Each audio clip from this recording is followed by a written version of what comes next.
کا مجھ کو شوق عطا کر خدا، علم نافع ملے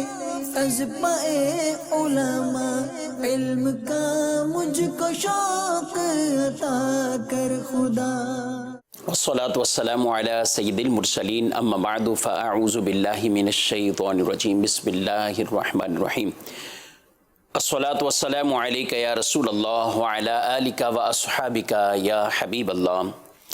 الصلاة والسلام علیک یا نبی اللہ وعلی آلک واصحابک یا نور اللہ۔ مدنی کے ناظرین، سلسلہ آئیے کچھ سیکھتے ہیں، اس میں آپ کو پھر خوش آمدید ہم کہتے ہیں، اور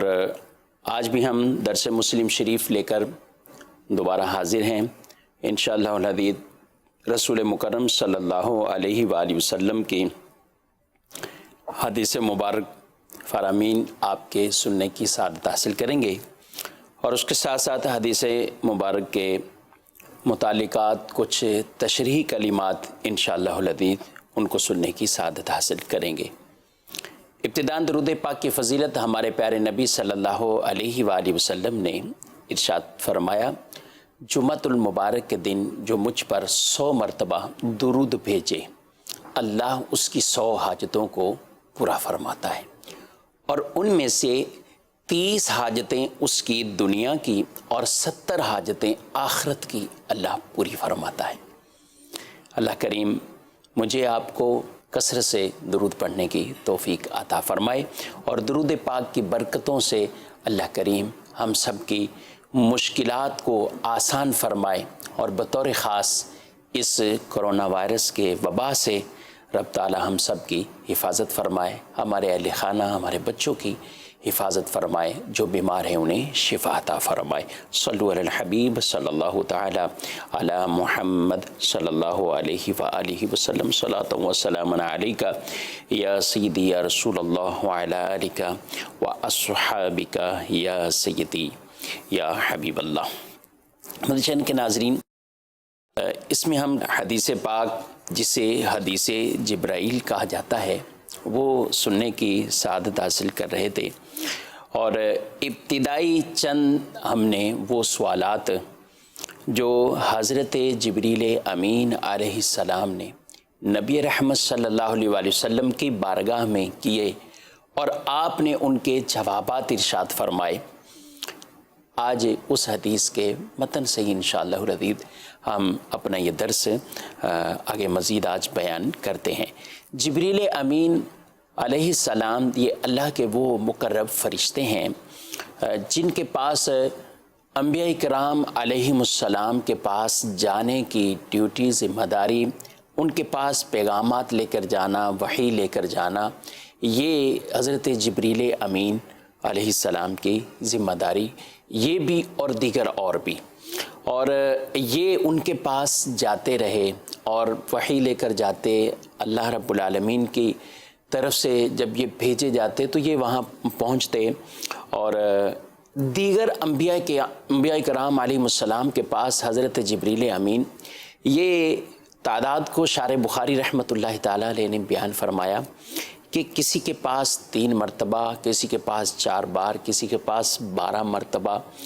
اور کسی کے پاس حضرت جبریل امین 50 مرتبہ، اور زیادہ سے زیادہ تعداد 100 اور اس سے کچھ اوپر کی بیان کی گئی ہے۔ یعنی یہ مختلف انبیاء کرام علیہ السلام کے پاس حضرت جبریل امین کی حاضری کا یہ مقدار کو بیان کیا، اتنی مرتبہ آنے کی اس گنتی کو شمار کیا گیا۔ لیکن ہمارے پیارے نبی صلی اللہ علیہ وآلہ وسلم کی بارگاہ میں جبریل امین کتنی مرتبہ حاضری کا شرف حاصل کیا، اور کتنی بار آپ نبی پاک صلی اللہ علیہ وسلم کی بارگاہ میں حاضر ہوئے، تو علامہ شارح بخاری رحمۃ اللہ تعالیٰ علیہ آپ لکھتے ہیں کہ یہ حاضری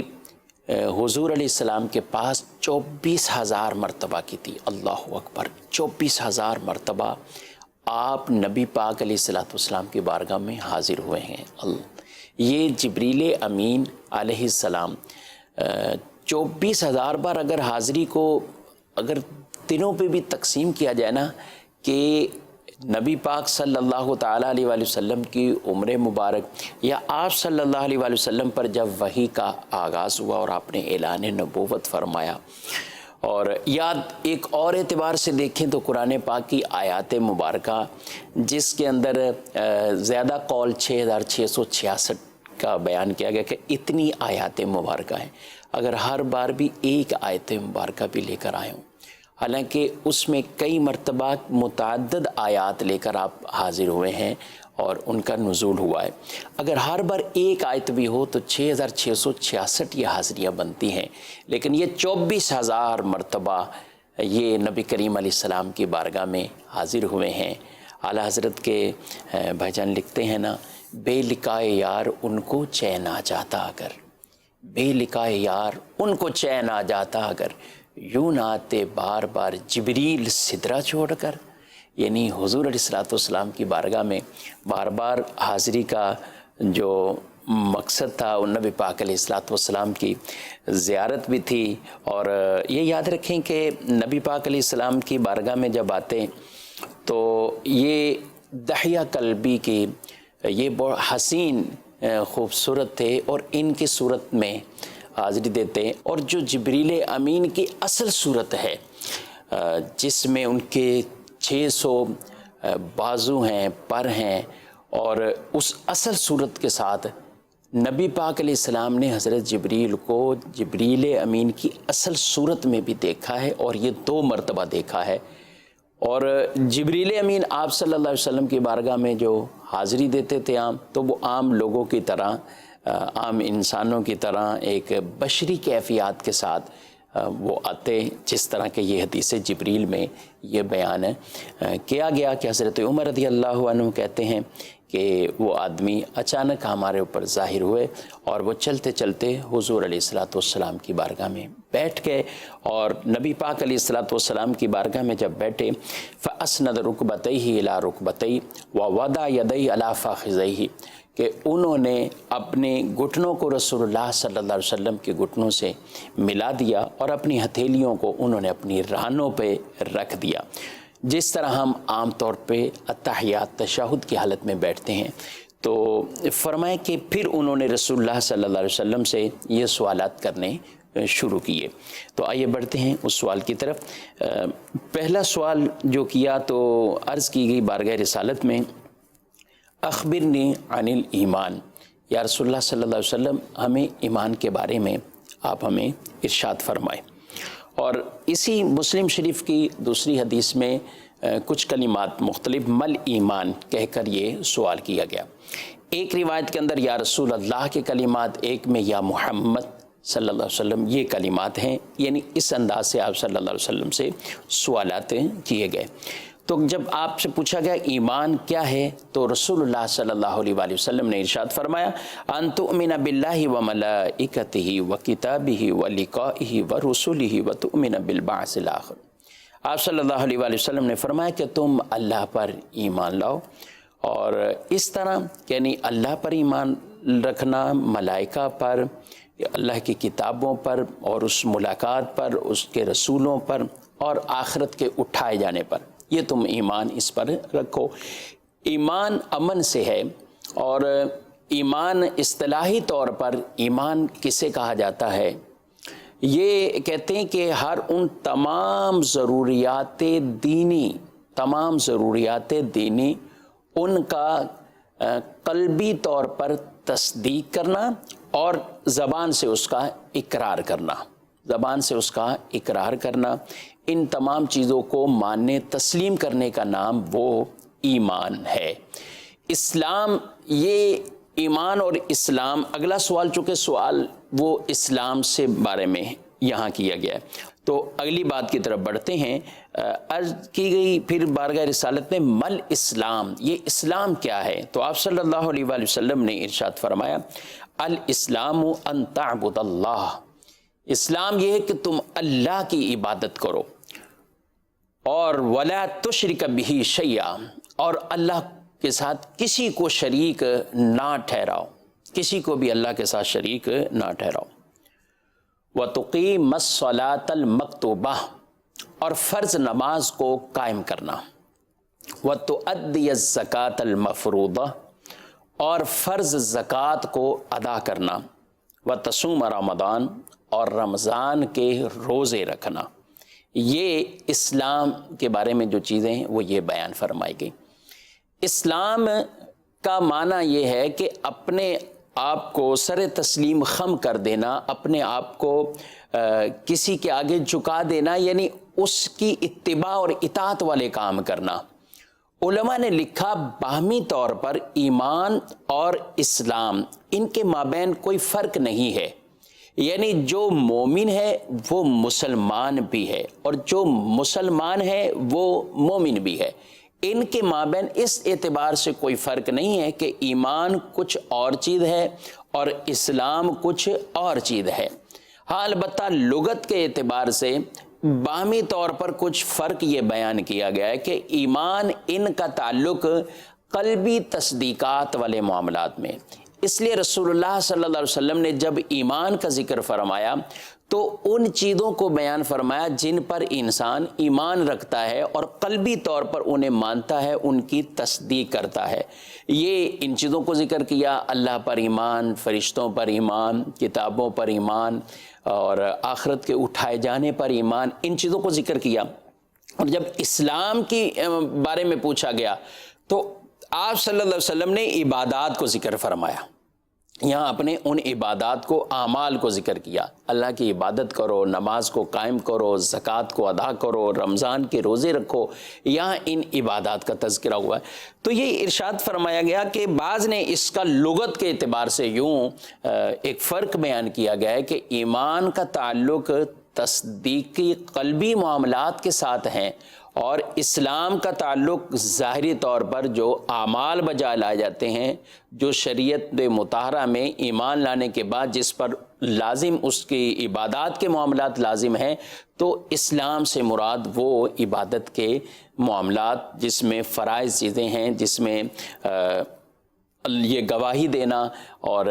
کہ اللہ کے سوا کوئی عبادت کے لائق نہیں ہے، رسول اللہ صلی اللہ علیہ وسلم اس کے خاص بندے اور رسول ہیں، اور اس کے بعد پھر نمازوں کے حوالے سے اور ارکان اسلام کی جو حدیث پاک ہے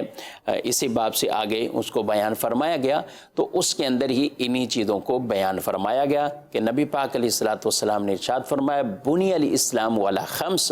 اسلام کی بنیاد وہ 5 چیزوں پر قائم کی گئی ہے، 5 چیزوں پر رکھی گئی ہیں، ان کو ارکان اسلام کہا جاتا ہے۔ اور ان میں سے پہلی شہادت، یعنی وہ گواہی جو ہم کلمہ شریف پڑھتے ہیں، کلمہ شہادت جو پڑھا جاتا ہے کہ آدمی یہ گواہی دے کہ اللہ کے سوا کوئی عبادت کے لائق نہیں اور محمد صلی اللہ علیہ وسلم اس کے خاص بندے اور رسول ہیں۔ پہلی بات شہادت، اور پھر آگے نماز کا ذکر ہوا، پھر زکوٰۃ کا ہوا، رمضان کے روزوں کا ہوا، اور اگر طاقت ہے تو اس حج کا ذکر ہوا۔ تو عبادات، وہ بعض عبادتیں ایسی ہوتی ہیں کہ جن میں آدمی کا مال خرچ ہوتا ہے، انہیں مالی عبادت کہا جاتا ہے۔ بعض عبادتیں ایسی ہوتی ہیں کہ جن کے اندر قول یعنی زبان سے ان کو کچھ پڑھا جائے یا افعال بجا لائے جائیں، تو اس اعتبار سے علماء نے عبادات کی قسمیں بیان فرمائی ہیں، مالی عبادت، قولی عبادت، بدنی عبادت۔ تو ہم اگر دیکھیں تو ہماری بھی کئی عبادات ایسی ہیں کہ جن میں بعض کا تعلق صرف مال سے ہے، جیسے زکوٰۃ کی ادائیگی کرنا، تو یہ مالی عبادت ہے، آدمی مال نکال کر اللہ کی راہ میں خرچ کرتا ہے، اور اس کے اندر بدنی طور پر کوئی چیز شامل نہیں ہے، وہ مال نکالتا ہے اور وہ اللہ کی راہ میں خرچ ہو جاتا ہے۔ بعض وہ عبادتیں جس میں صرف بدنی طور پر طاقت خرچ ہوتی ہے، مال اس میں نہیں لگتا، جیسے انسان روزہ رکھتا ہے تو روزہ رکھنے میں یہ عبادت بدنی طور پر اس کی یہ عبادت ہے۔ بعد وہ عبادتیں جن میں فرمایا گیا کہ بدنی طور پر بھی ہے اور مالی طور پر بھی ہے، حج کرتا ہے انسان تو اس میں مال بھی خرچ ہوتا ہے اور بدن کی طاقت بھی خرچ ہوتی ہے، بدنی طور پر بھی وہ عبادت ہے کہ وہ ان تمام مناسک کو اس نے ادا کرنا ہوتا ہے، تو ان چیزوں کا بیان ہوا۔ بعض عبادات وہ ہیں کہ جن کا تعلق وہ قول سے ہے، یعنی پڑھنے سے ہے اور بدن سے ہے، اس میں مال خرچ نہیں ہوگا۔ نماز ہم پڑھتے ہیں تو اس میں بدنی طور پر عبادت بھی ہے اور ساتھ ساتھ ہم کچھ پڑھتے بھی ہیں، تو اس اعتبار سے یہ قولی اور بدنی عبادت کہلائی۔ تو میں عرض کر رہا تھا کہ بعض چیزیں جس میں صرف مال خرچ ہوتا ہے، بعض چیزیں جس میں صرف قول ہے، اچھا بعض چیزیں جس میں بدنی صرف قولی طور پر، اس میں آ جاتا ہے شہادت، وہ کلمہ شریف اور وہ گواہی دینا کہ اللہ رب العالمین کے سوا کوئی عبادت کے لائق نہیں، اور رسول اللہ کے رسول یعنی محمد صلی اللہ علیہ وسلم اللہ کے رسول ہیں، یہ صرف محض قولی عبادت ہے۔ تو علماء نے اس حدیث کے تحت بنی الاسلام علی خمس کے تحت ان چیزوں کو بیان فرمایا ہے کہ قولی عبادت یا بدنی عبادت، یا بعض اوقات یہ دونوں آپس میں ایک سے دو ہو کر مل کر دو اعتبار سے عبادت ہوتی ہے، اور بعض تنہا ہو سکتا ہے۔ بعض کو یہ بات سمجھنا تھوڑی سی مشکل بھی لگ رہی ہو، تو کوئی بات نہیں، کبھی کبھی اس طرح کی باتیں بھی ہمیں سیکھنی چاہیے، بلکہ کبھی نہیں اکثر سیکھنی چاہیے۔ ہمیں اس طور پر بھی اپنے دین متین کی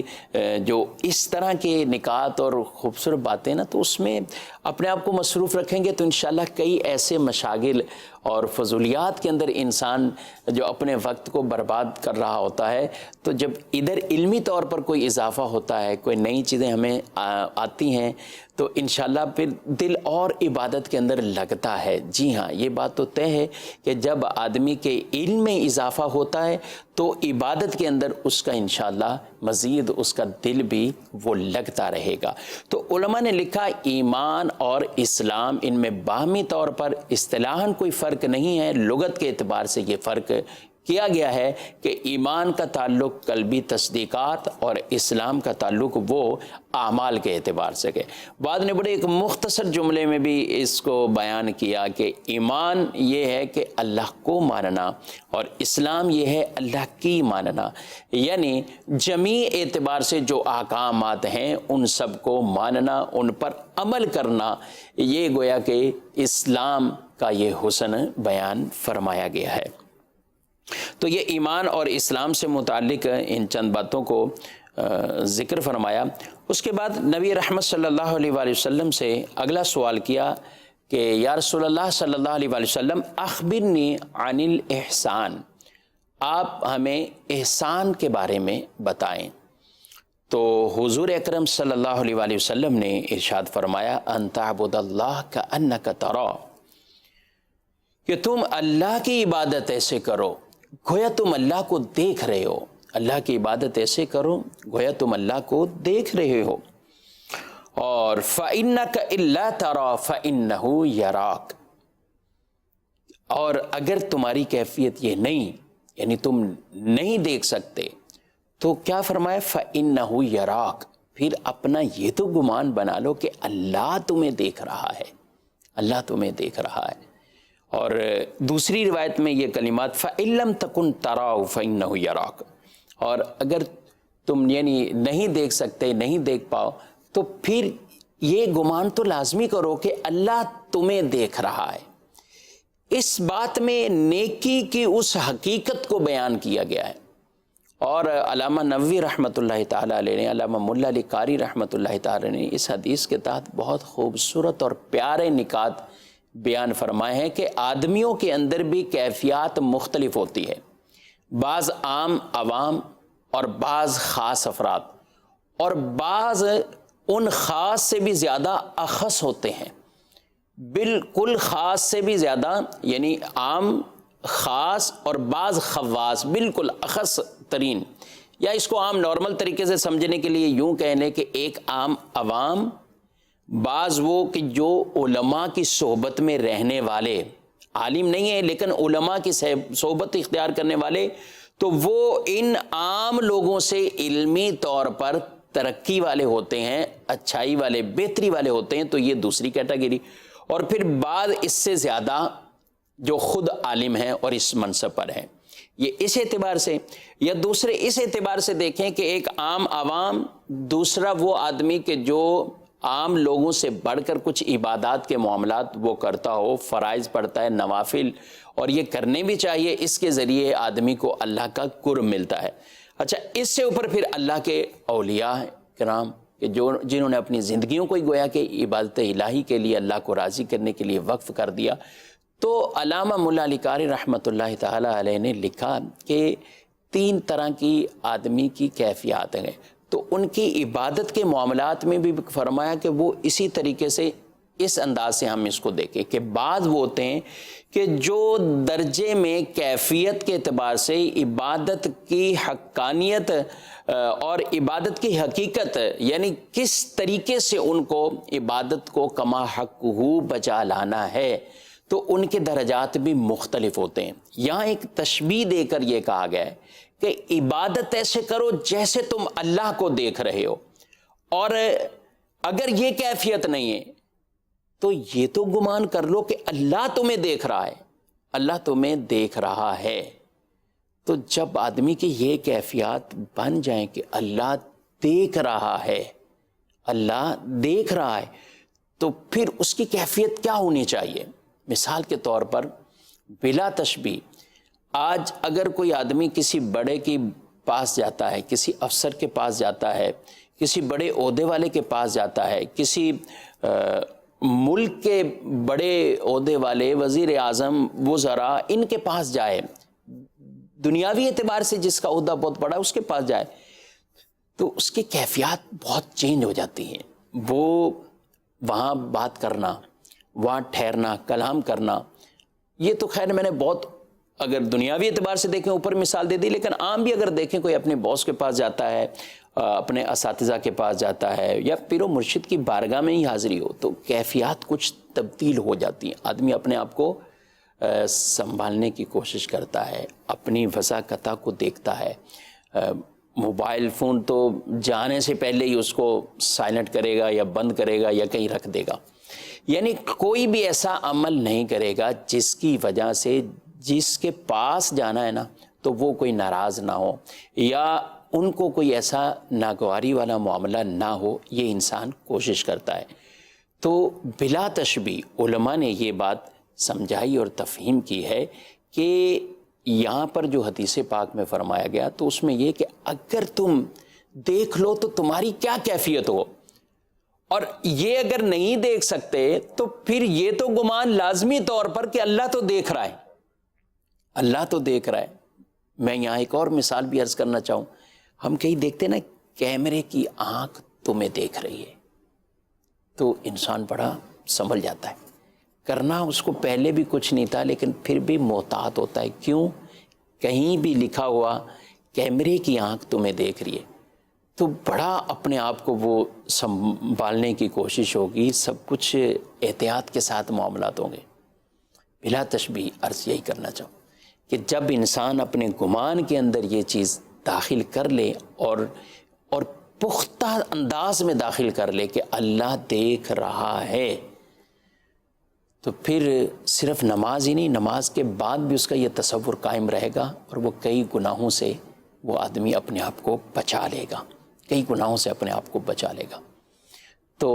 اللہ کا دیدار، یہاں میں مسئلہ بھی ایک عرض کرتا چلوں،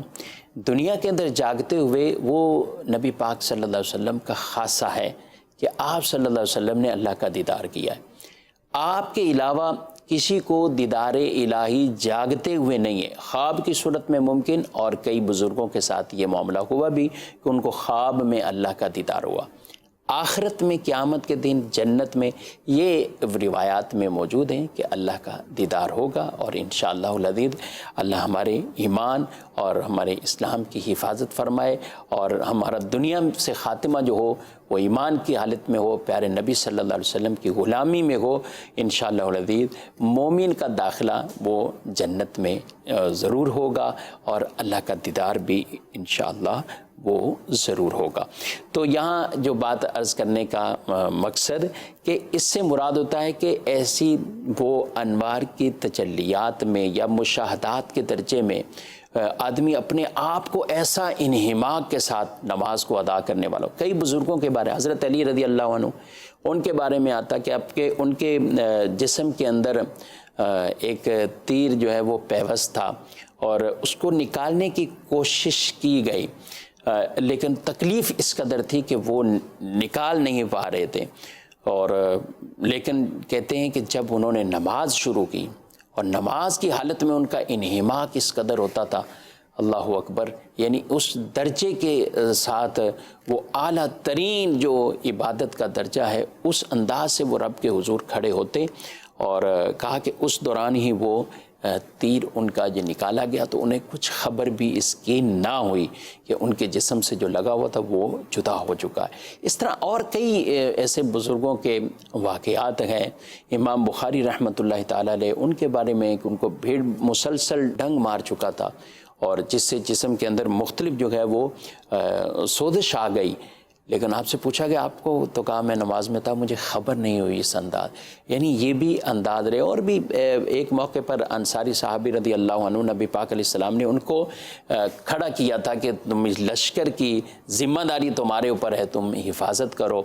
2 صحابہ تھے، ایک سو گئے اور دوسرے صحابی جو ہیں وہ نماز پڑھنے شروع ہوئے، سورہ کہف کی تلاوت کی، دشمنوں نے ان کو تیر مارا، ایک تیر لگا، دوسرا تیر لگا، اور پھر انہوں نے کہا کہ مجھے خطرہ لاحق ہوا کہ کہیں ایسا نہ ہو کہ جو ذمہ داری مجھے سونپی گئی تھی اس کے اندر کوئی کسی طرح کی جو ہے وہ کمی واقع نہ ہو جائے۔ تو انہوں نے جلدی جلدی نماز کو ختم کیا اور پھر اپنے ساتھی کو اٹھایا۔ دشمنوں نے یہ دیکھا اور وہ بھاگ گئے کہ یہ ایک آدمی نہیں بلکہ ان کے ساتھ اور بھی ہیں۔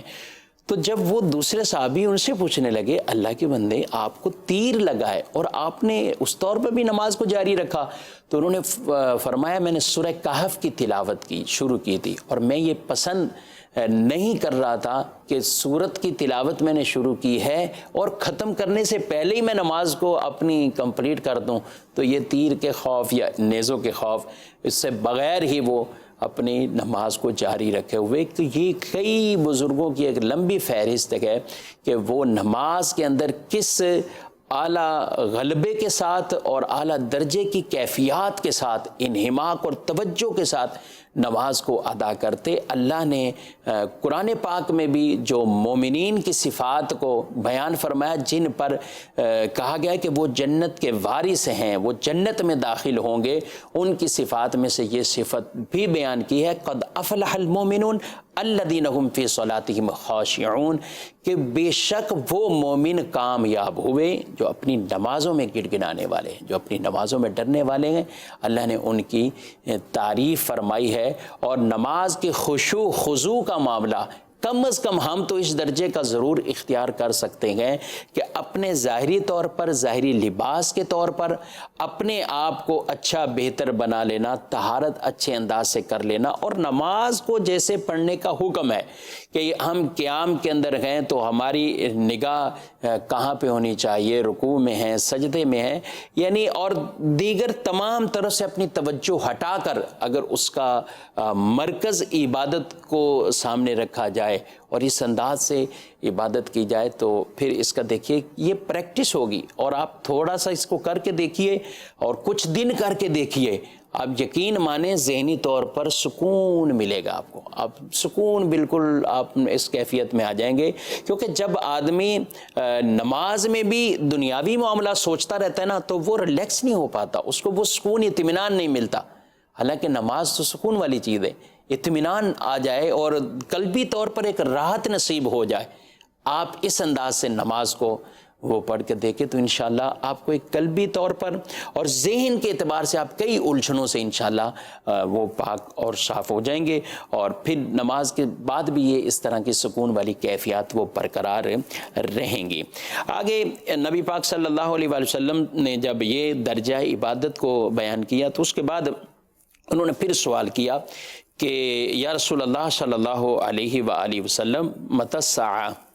اور ایک روایت میں بیان فرمایا گیا متی تقوم الساعہ، کہ قیامت کب آنی ہے۔ تو آپ صلی اللہ علیہ وسلم نے اس کے جواب میں ارشاد فرمایا مل مسئول عنہا بأعلم من السائل، ارشاد فرمایا کہ سوال کیا گیا، یعنی جس سے سوال پوچھا گیا ہے وہ سائل پوچھنے والے سے زیادہ نہیں جانتا، سوال کیا جس سے کیا گیا ہے وہ سائل سے زیادہ نہیں جانتا۔ یعنی اس کا بھی علماء نے اس کی تشریح جو فرمائی ہے اس روایت کی، اس کلمات کی، اصل یہ ہے کہ قیامت کب قائم ہونی ہے یہ اللہ کے رازوں میں سے ایک راز ہے، اللہ کے رازوں میں سے ایک راز ہے۔ اور نبی کریم صلی اللہ علیہ وآلہ وسلم نے حکمتاً وہاں اس کے بارے میں یہ ارشاد نہیں فرمایا کہ وہ کب ہونی ہے، یہ خاص اس کا ٹائم پیریڈ لیمٹ یہ بیان نہیں کیا آپ نے، کس طور پر کہ اس کا سن کیا ہوگا۔ اچھا، آپ صلی اللہ علیہ وسلم کو قیامت کا علم تھا یا نہیں تھا؟ علماء نے بڑی وضاحت کے ساتھ لکھا ہے کہ آپ کو علم تھا،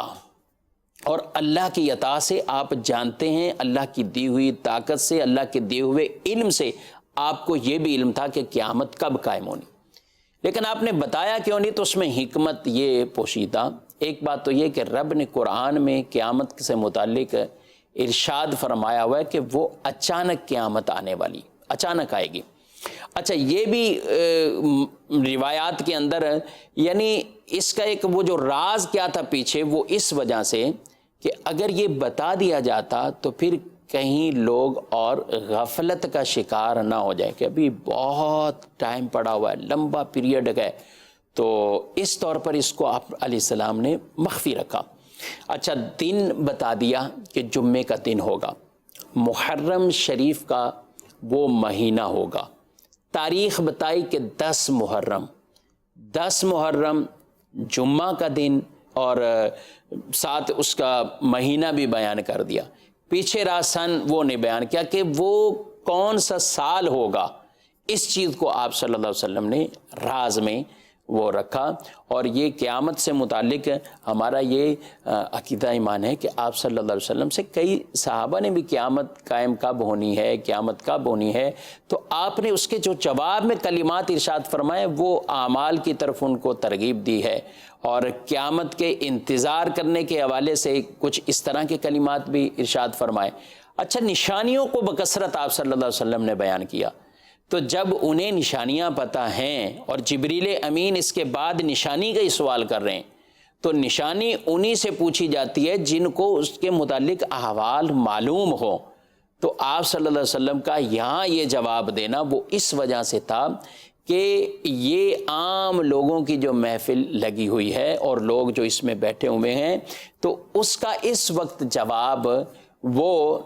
مناسب نہیں ہے، یا اس کا جواب نہیں دینا۔ اس کو بلا تمثیل ہم یوں سمجھیں، آج کوئی شاگرد اپنے استاد سے کوئی بات پوچھتا ہے، مرید اپنے پیر سے یا شیخ سے کوئی بات پوچھتا ہے، یا چلیں عام جنرل مثال لے لیجئے، کوئی عام مریض اپنے کسی ڈاکٹر سے کوئی بات پوچھتا ہے، اور ہم لوگ سوالات تو بہت کرتے ہیں ڈاکٹروں سے، اور یہ صرف ڈاکٹروں کے ساتھ نہیں ہے، علماء کے ساتھ بھی بیٹھیں گے تو ایسے ایسے سوال کریں گے کہ کبھی شاید ضرورت ہی نہ پڑی ہو، لیکن پوچھیں گے اچھا یہ کیوں ہے، پھر اس کی حکمت یوں کیوں ہے، پھر اس کے ساتھ یوں کیوں ہے، یہ سوالات ہوتے ہیں۔ اب کوئی ڈاکٹر یا کوئی عالم یا کوئی پیر شیخ اپنے مریدین کو، یا عالم اپنے شاگردوں کو، یا ایک عالم کسی عام آدمی کو کوئی بات نہیں بتاتا اور یہ کہتا ہے کہ بھائی اس کو آپ چھوڑ دیں، آپ اس پر دیکھیں اور یہ عمل کریں، تو اس سے یہ نہیں کہا جاتا کہ یہ شاید عالم کو اس چیز کا علم نہیں، کیونکہ نہ بتانا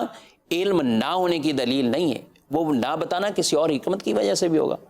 اب شیخ کوئی پیر اپنے مرید کو نہیں بتا رہے تو کوئی حکمت ہوگی کسی وجہ سے، یا ڈاکٹر مریض کو وہ چیزیں نہیں بتا رہے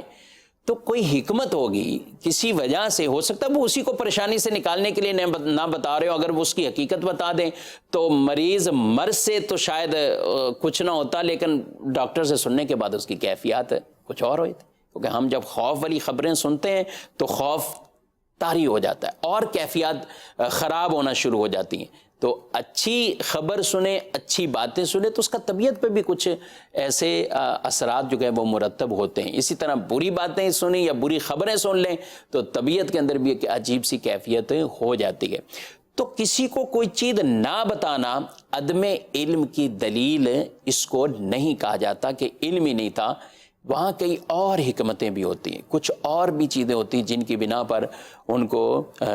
وہ سوال کرنے سے منع کر دیا جاتا ہے۔ تو جب جبریل امین سے یہ نبی پاک علیہ السلام نے کہا تو وہ کہنے لگے کہ اچھا پھر ان کی شرطیں تو بتا دیں، یعنی نشانیوں کو بتا دیں۔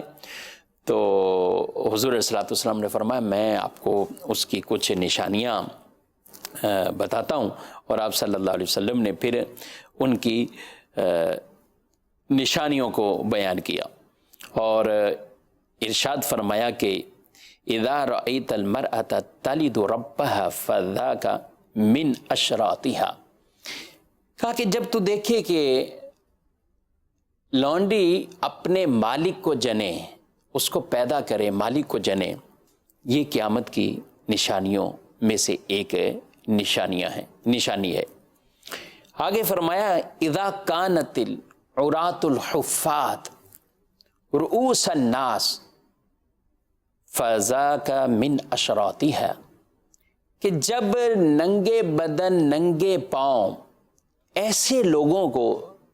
تم دیکھو کہ وہ لوگوں کے سردار بن چکے ہیں، بڑے بن چکے ہیں، ان کے مالک بن چکے ہیں، تو یہ بھی قیامت کی نشانیوں میں سے، یعنی نااہل لوگ یا جہالت والے لوگ ایسے اس منصب پر فائز ہو جانا جس کے وہ اہل نہیں ہیں، تو یہ قیامت کی نشانیوں میں سے ایک نشانی کو بیان کیا گیا۔ پیچھے جو کہا کہ لونڈی اپنے مالک کو جنے، اس میں ایک علماء نے یہ بات بھی لکھی کہ اس سے مراد قیامت کی ایک نشانی یہ بھی بیان کی گئی کہ ماں باپ وہ محکوم ہو جائیں اور اولاد ان پر حاکم بن جائے، اولاد ان پر حاکم بن جائے، یعنی ماں باپ کا درجہ، فضیلت، مرتبہ، مقام وہ بلند ہے اولاد کے اس پر، لیکن اولاد اپنے ماں باپ کی اس طرح نافرمان ہو کہ وہ ماں باپ پر اپنا حکم چلائے، ماں باپ پر حکم چلائے۔ اور بدر چینل کے ناظرین، ایسے کئی لوگ اس معاشرے میں، اب یہ عام ہے ماں باپ کی نافرمانی کرنا، ماں باپ کی اطاعت اتباع نہ بجا لانا، ماں باپ سہمے ہوئے ہوتے ہیں، ڈرے ہوئے ہوتے ہیں بعض اوقات بعض لوگوں سے، میں ہر ایک کی بات نہیں کر رہا، خوش نصیب لوگ بھی اس معاشرے میں بہت سے ہیں، بہت سے، لیکن ایسے لوگ بھی اسی معاشرے میں ہیں، میں اور آپ یہیں رہتے ہیں، کہ جن کے ماں باپ اپنے بچوں سے ڈرتے ہیں، وہ بات کہتے ہوئے، وہ بات پوچھتے ہوئے وہ اپنے بچوں سے بڑے ڈرتے ہیں، گھبراتے ہیں۔ کیوں؟ ان کے بچے ان کو جو جواب دیں گے وہ دل آزار جواب ہوگا، وہ تکلیف دہ باتیں ہوں گی۔ تو یہ قیامت کی نشانیوں میں سے ایک نشانی کہ اولاد اپنے ماں باپ کی نافرمان ہو جائے گی، اولاد اپنے ماں باپ کی نافرمانیاں کریں گی، ان کو ستائیں گی، ان کو طرح طرح سے تکلیفیں پہنچائیں گی۔ پھر ارشاد فرمایا اذا تطاول ریاء البہم فی البنیان فذاک من اشراطها، ارشاد فرمایا کہ جب تم بکریاں چرانے والے لوگوں کو دیکھو کہ بڑی بڑی عمارتوں کے اندر وہ فخر کر رہے ہوں، کیفیت بکریاں چرانے والی، اور فخر ان کے اب بڑے عالی شان مکان ہیں، اس کے اندر اب وہ ہیں اور وہ فخر جتا رہے ہیں، یہ بھی قیامت کی نشانیوں میں سے، یعنی کوئی ایسے انداز اختیار کرتے ہوئے اور اس طرح کا معاملہ اختیار کرتے ہوئے انسان کہاں سے کہاں پہنچ جائے جس میں کئی شرعی حدوں کو توڑا جا رہا ہو، تو یہ بھی قیامت کی نشانیوں میں سے ان نشانیوں کو بیان کیا۔ اور بھی رسول اللہ صلی اللہ علیہ وسلم نے کئی نشانیوں کو بیان کیا۔ ابھی جس کیفیت سے ہم گزر رہے ہیں، لاک ڈاؤن ہے، گھروں میں جام ہیں، اور صرف پاکستان نہیں ہے، دنیا بھر کے اندر یہ معاملہ ہے۔ کئی لوگ اس میں یہ ٹاپک شروع کرتے ہیں کہ امام مہدی کی آمد ہو چکی ہے، وہ بھی قیامت کی نشانیوں میں سے۔ بے شک امام مہدی تشریف لائیں گے، اور حدیثوں میں ان کے بارے میں پوری وضاحت کے ساتھ بیان کیا گیا ہے۔ کئی نشانیاں ایسی ہیں جن کا تعلق عمل کے ساتھ ہے، وہ تو کئی ظاہر ہو چکی ہیں، لیکن ابھی قیامت کی کئی ایسی بڑی بڑی عظیم نشانیاں وہ ظاہر نہیں ہوئی، وہ ظاہر نہیں ہوئی۔ اور امام مہدی کا دنیا میں جب لوگ ان کو پہچانیں گے تو وہ جو وقت بیان کیا گیا روایات میں، ایک خاص خانہ کعبہ کا طواف چل رہا ہوگا، اس دوران بڑے بڑے اکابرین اولیاء وہ طواف کعبہ میں مشغول ہوں گے، اور وہاں امام مہدی رحمۃ اللہ تعالی علیہ آئیں گے، اور ان کو لوگ پہچانیں گے، ایک آواز سنیں گے، آدھا خلیفۃ اللہ، یہ اللہ کا خلیفہ ہے۔ تو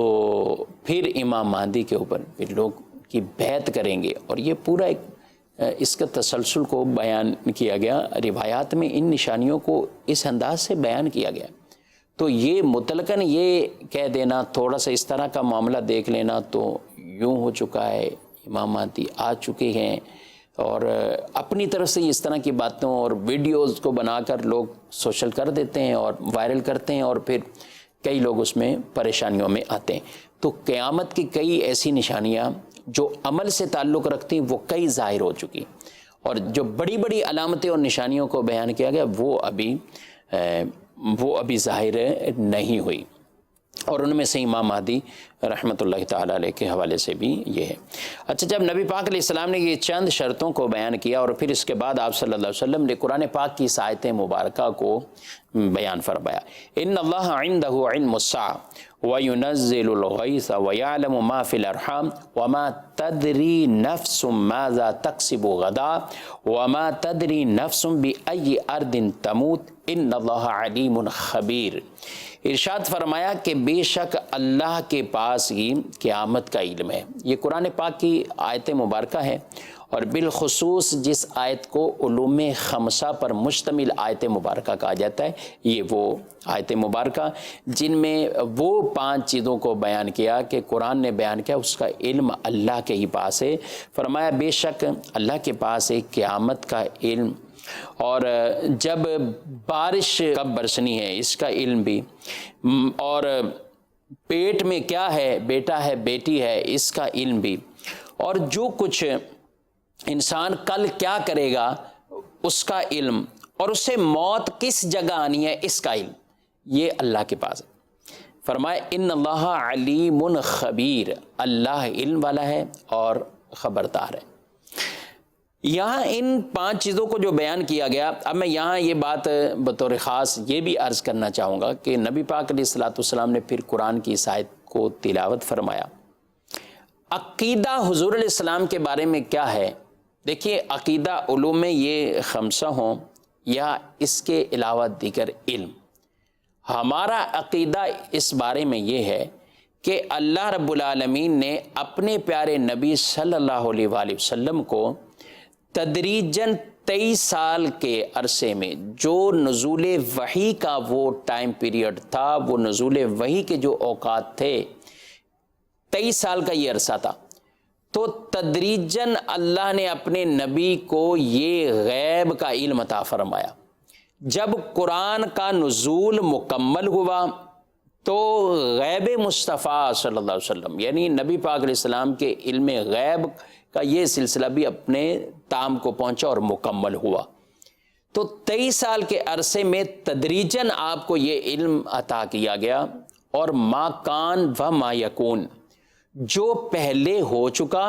اور جو بعد میں ہوگا، یہ سارا علم اللہ نے اپنے پیارے نبی کو عطا فرمایا۔ جب ہم یہ کہتے ہیں کہ یہ اللہ کی عطا سے ہے، رب کا علم ذاتی ہے، رب کا علم کسی کی عطا سے نہیں ہے۔ اللہ مالک، خالق، قیوم، حی، قدوس، قدیر ہے،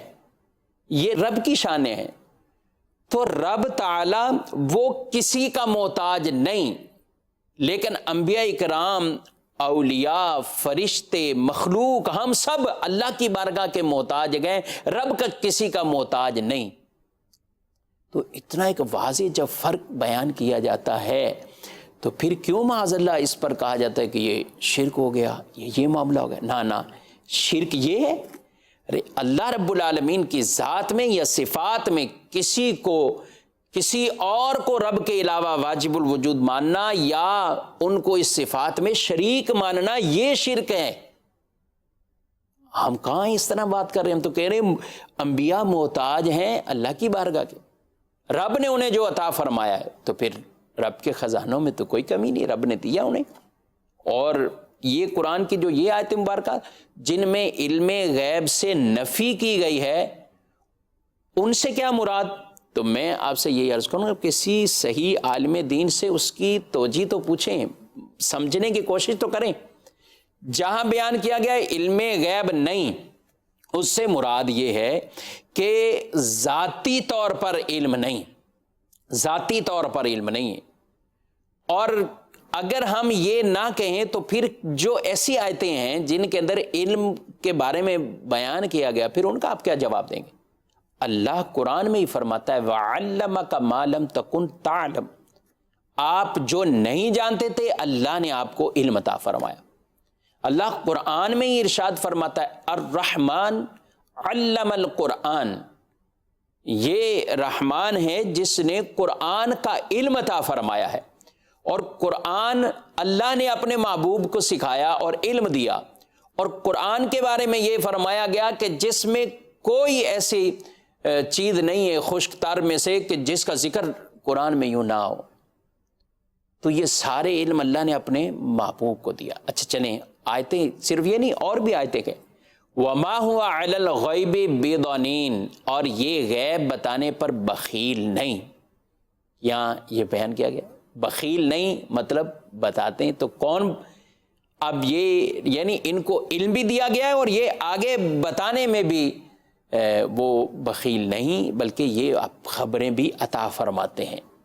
تو یہ بیان کیا گیا۔ اچھا قرآن پاک میں وَمَا كَانَ اللَّهُ لِيُطْلِعَكُمْ عَلَى الْغَيْبِ وَلَكِنَّ اللَّهَ يَجْتَبِي مِن رُّسُلِهِ مَن يَشَاءُ، اللہ فرماتا ہے اللہ کی یہ شان نہیں کہ اے عام لوگوں تمہیں اپنے غیب پر مطلع کرے، لیکن اپنے رسولوں میں سے جسے چاہے اللہ یہ علم جو ہے وہ عطا فرماتا ہے، انہیں غیب پر وہ اطلاع دیتا ہے۔ عالم الغیب فلا یظہر علی غیبہ احدا الا من ارتضی، عالم الغیب اللہ کی ذات ہے اور وہ ظاہر نہیں فرماتا کسی کو اپنے اس علم پر مگر جسے چن لے، جسے منتخب کر لے۔ اور پیارے نبی صلی اللہ علیہ وآلہ وسلم کی پھر آگے کئی حدیثیں ہیں، بخاری شریف میں ہی اگر حدیثوں کو ہم جمع کریں تو 40 علماء نے حدیثیں بیان کی ہیں جو خاص بخاری کے اندر ہی، جن کے اندر علم غیب کے باقاعدہ اس طریقے سے دلائل موجود ہیں۔ ایک حدیث پاک حضرت عمر رضی اللہ عنہ کہتے ہیں ہم رسول اللہ صلی اللہ علیہ وسلم کے پاس حاضر تھے اور آپ نے خطبہ دیا، اور ایک طویل خطبہ، یہاں تک کہ آپ کہتے ہیں کہ جو پہلے تھا اس کی بھی خبریں دیں، یہاں تک کہ اہل جنت میں داخل ہو گئے، یعنی گویا کہ دنیا کی ان تمام خبروں کو اور آخرت کے یہ احوال بھی بیان فرما دیے، کہا جسے یاد رہا یاد، جو بھول گیا سو بھول گیا۔ یہ کون بیان کہ حضرت عمر رضی اللہ عنہ۔ اس طرح حضرت زید رضی اللہ عنہ سے ایک اور روایت کے جس میں فرمایا فجر سے ظہر تک خطبہ دیا، ظہر کی نماز پڑھی، پھر عصر، پھر مغرب، اس طرح یہ خطبہ کا سلسلہ طویل چلتا رہا، اور جو تھا اور جو ہونے والا ہے اللہ نے سارا علم جو اپنے محبوب صلی اللہ علیہ وسلم کو عطا فرمایا، انہوں نے ہمیں خبر عطا فرمائی۔ تو عقیدہ اچھی طرح سمجھ لینا چاہیے۔ عقیدہ یہ ہے کہ اللہ کی عطا سے پیارے نبی صلی اللہ علیہ وسلم یہ علم رکھتے ہیں اور آپ نے ایسی خبریں دیں۔ اچھا یہ ہے نا کہ کل کیا ہونا ہے، کون کہاں مرے گا، انتقال کہاں کرے گا، رسول اللہ صلی اللہ علیہ وسلم نے خبریں دیں۔ جی ہاں، آپ اٹھائیے حدیث، اسی مسلم شریف کے اندر حدیث ہے، آگے بدر کا جو وہ مارکا ہوا تھا، بدر کا پورا واقعہ اور جنگ ہوئی تھی، اس غزوے کے اندر رسول اللہ صلی اللہ علیہ وسلم باہر تشریف لائے، نشانیوں کو لگایا باقاعدہ، یہاں فلاں کافر گرے گا، یہاں کل فلاں کافر گرے گا۔ تو یہ کل کی تو خبر دی ہے، دو خبریں دی، کل کیا ہونا ہے اور کون کون کافر مرے گا اور کہاں کہاں مرے گا۔ تو یہ اللہ کی عطا سے یہ علم رکھتے ہیں۔ رسول اللہ صلی اللہ علیہ وسلم نے خیبر کے موقع پر فرمایا کل جھنڈا اس کو دوں گا جس کے ہاتھ پر فتح ہوگی، تو جھنڈا حضرت علی رضی اللہ عنہ کو دیا۔ یہ روایات ہیں، ان کے متن اگر پڑھوں گا تو بہت طویل درس ہو جائے گا۔ تو ایسی کئی حدیثیں ہیں، جب قرآن کی آیتوں میں بھی ہے اور ان حدیث میں بھی ہے۔ تو اب علماء اہل سنت نے جو عقیدہ بیان کیا وہ یہ بیان اس حوالے سے ہوا کہ ذاتی طور پر اللہ کے پاس یہ سارے علم ہیں، اللہ نے جو چاہا اپنے نبیوں کو ان کو اپنے علم پر جو ہے وہ اطلاع عطا فرمائی، انہیں علم دیا، اور ہمارے پیارے نبی صلی اللہ علیہ وسلم جن کو تدریجاً یہ علم عطا فرمایا گیا، اور ما کان فما یکون، جو پہلے ہو چکا اور جو ہونے والا ہے، اللہ نے اپنے پیارے نبی صلی اللہ علیہ وسلم کو اللہ رب العالمین نے یہ علم عطا فرمایا۔ تو یہ تطبیق اگر آپ دیکھیں گے تو انشاءاللہ پوری انداز سے اس کا فہم حاصل ہو جائے گا۔ ایسے مواقع پر ایسی آیات مبارکہ کے متعلق اگر آپ پڑھنا چاہیں تو بڑے مختصراً انداز میں اور آسان عام فہم انداز میں آپ قبلہ استاد محترم مفتی محمد قاسم صاحب، ان کی آپ تفسیر صراط الجنان جی ہاں، آپ یہی آیت مبارکہ اگر یہ علوم خمسہ کے حوالے سے یہ آیت مبارکہ یا جہاں جہاں اس طرح کی آیات ہیں آپ وہ پڑھیں، انشاءاللہ آپ کو 2-3 سطروں میں 2-3 لائنوں میں اس آیت کا مطلب کیا ہے اور حکم کیا ہے وہ انشاءاللہ آپ کو واضح ہو جائے گا۔ تو آپ ضرور یہ اپنے پاس وہ رکھا کریں اور اس کے ساتھ جو ہے وہ پڑھتے بھی رہیں۔ یہ یہاں تک حدیث پاک پہنچی، کہا کہ پھر وہ آدمی وہاں سے چلے گئے، وہ نکلے اور باہر چلے گئے۔ جب وہ نکلے وہاں سے تو ایک حدیث میں فرمایا، یہی مسلم شریف کی نبی پاک علیہ السلام نے فرمایا ان کو بلاؤ، تو صحابہ کہتے ہیں ہم گئے تو کوئی بھی نہیں تھا۔ جب کوئی بھی نہیں تھا تو پھر ہم واپسی آئے تو نبی پاک علیہ السلام نے فرمایا وہ جبریل امین تھے، وہ جبریل امین تھے کہ جو ابھی یہاں پر جو ہے وہ آئے تھے، یعلمکم دینکم، تمہیں تمہارا دین سکھانے کے لیے وہ آئے تھے، یعنی وہ سوال کرتے گئے اور میں نے ان کے جوابات وہ ارشاد فرمائے، اور اس انداز سے علم کے اندر یہ اضافہ ہوا۔ تو منشن کے ناظرین، آج کی یہ حدیث کا ہمارا درس وہ مکمل ہوا۔ معذرت چاہوں گا آج آپ کے جو ہے وہ میں کمنٹس وغیرہ وہ نہیں پڑھ سکا ہوں، اور ساتھ ساتھ جو ہے وہ کچھ کالز بھی وہ نہیں لے سکے۔ آپ 1-2 کال جلدی چلا دیں تاکہ ہمارے 2-4 منٹ ہیں، ہم اس میں کور کرنے کی کوشش کرتے ہیں۔ یہ ظاہر علی میرا نام ہے اور سجانی ٹاؤن سے بات کر رہا ہوں۔ میرا سوال آپ سے یہ ہے کہ اسلامی میسیج جو آتے ہیں موبائلس پر، اس کو ڈیلیٹ کرنا اسلامی روح سے کیسا ہے؟ چاہے وہ عربی میں ہو یا اردو میں، اسلامی میسیج کو ڈیلیٹ کرنا موبائل میں کیسا ہے؟ اسلامی میسیجز اگر موبائل میں آتے ہیں ان کو ڈیلیٹ کرنا کوئی حرج والی بات نہیں، آپ ڈیلیٹ کر سکتے ہیں۔ بعض لوگ پریشان ہوتے ہیں اور شاید یہ بھی بعض اوقات ایک میسیج چلتا ہے کہ ان کو ڈیلیٹ کرنا یہ قیامت کی نشانیاں ہیں، تو اس انداز سے کوئی نشانی کو بیان نہیں کیا گیا۔ استاد پڑھانے کے لیے وائٹ بورڈ پر بھی کچھ لکھتے ہیں، بلیک بورڈ پر بھی کچھ لکھتے ہیں، اور اسلامیات کا درس دینا ہو پھر اس کو مٹانا بھی ہو، تو یہ مٹانا یا موبائل سے ڈیلیٹ کرنا یہ کوئی قیامت کی نشانی نہیں بیان کی گئی۔ اگر آپ ضرورتاً آپ وہ میسیجز وہ ڈیلیٹ کرتے ہیں تو اس میں کوئی حرج والی بات نہیں ہے۔ دوسرا یہ کہ جو ہم اسلامی میسیج آگے پہنچا رہے ہوں وہ ہونا مستند چاہیے، معتبر ہونا چاہیے۔ کہیں ایسا نہ ہو کہ ہم اپنے طور پر ہی ہر ایرے گیرے سے آیا ہوا میسیج آگے پھیلاتے رہیں اور وہ حقیقتاً نہ حدیث ہو، نہ اس طرح کا کوئی دینی معاملہ ہو، نہ دینی مسئلہ ہو، تو پھر ہم غلط چیز پھیلانے والے بنیں گے۔ تو اس سے ضرور رکنا چاہیے، یعنی کوشش یہ کریں کہ آپ کوئی اتھینٹک ذرائع سے جو چیز ہمیں ملتی ہے یا علماء اہل سنت سے باقاعدہ جو چیز یا کلپ یا کوئی اس طرح کا تصدیق شدہ ملتا ہے مواد، تو اس کو ہم آگے شیئر کر سکتے ہیں اور کرنا بھی چاہیے۔ علم دین لوگوں تک پہنچائیں گے تو فائدہ ہوگا۔ جی آگے کال۔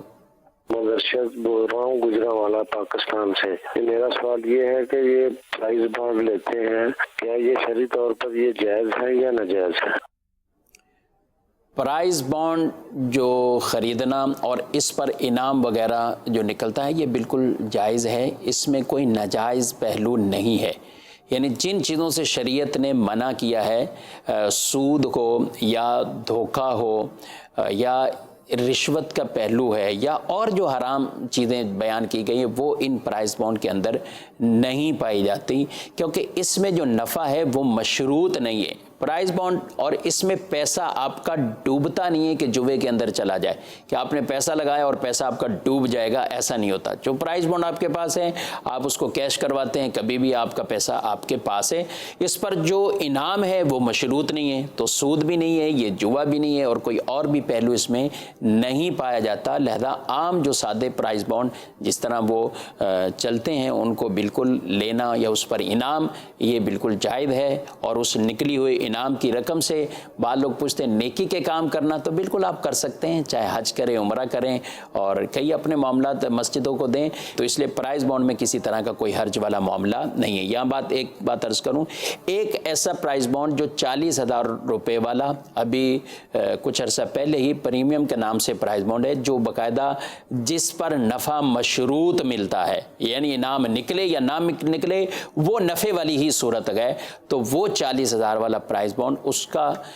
یہ لینا یہ جائز نہیں ہے۔ باقی اس کے علاوہ جو عام سادے نارمل چلتے ہیں پرائز بانڈ وہ آپ بالکل لے سکتے ہیں۔ آپ کے سوالات ایک تو لینے کی کوشش کی ہے، اللہ رب العالمین ہم سب کو نبی پاک علیہ السلام کی اس خوبصورت تعلیمات پر عمل کرنے کی توفیق عطا فرمائے. مدنی چینل دیکھتے رہیے. آمین بجاہ النبی امین صلی اللہ علیہ وسلم. علم کا مجھ کو شوق عطا کر خدا، علم نافع ملے از پائے علماء. علم کا مجھ کو شوق عطا کر خدا.